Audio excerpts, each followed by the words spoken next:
Elena Panaritis. She is a member of parliament for the governing Pasok party and was previously an economist at the World Bank. Thank you so much for joining us on the program. How concerned are you that this process is going to take too long? We still have very few details on who's going to take over.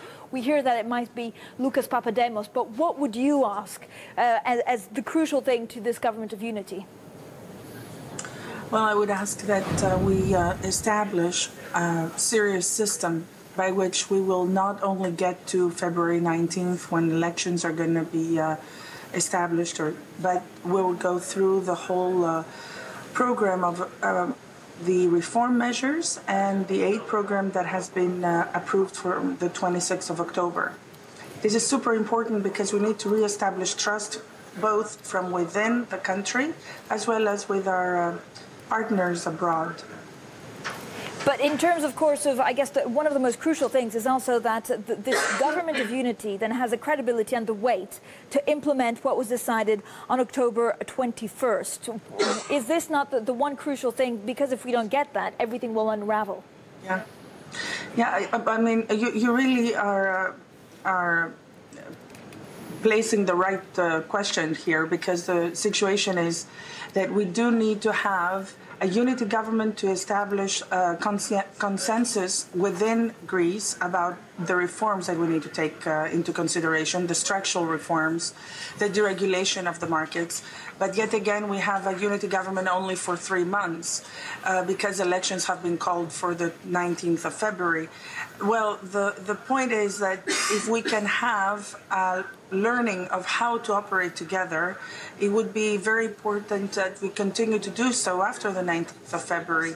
It is a challenge. I'm not saying it's the right, the perfect 100% bulletproof way to go ahead, but it did look like until last Friday that we had some criticisms from within the country about the way that we were handling the crisis, simply because it was a one-party government that was handling the crisis. But when exactly does Greece run out of money? I mean, how much time does this government need before it needs that crucial EU money? Well, according to the members of the economics team in the Ministry of Finance, we are quite well stocked until sometime beginning of December or so.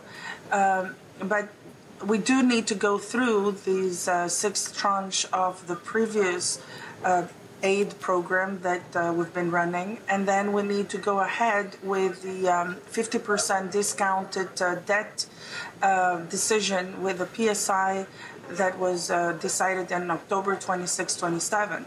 Now, this is actually the biggest challenge here because given all these challenges, I just wanted quickly to ask you, who would you support as Prime Minister? I think this is a crucial question. Is Luka Papademos the right man for the job?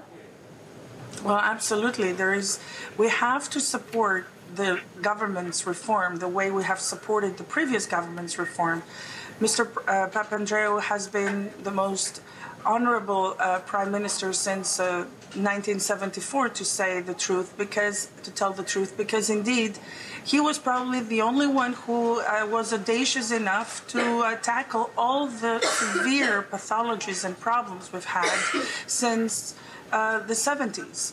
And unfortunately, you can't keep on doing that, being just a one-party government. Yeah. And hopefully this is going to be moving on to a more mature way of doing business in the way we handle our politics. And that's the number one priority. Elena Panaritis, Pasok Member of Parliament, thank you so much for joining us.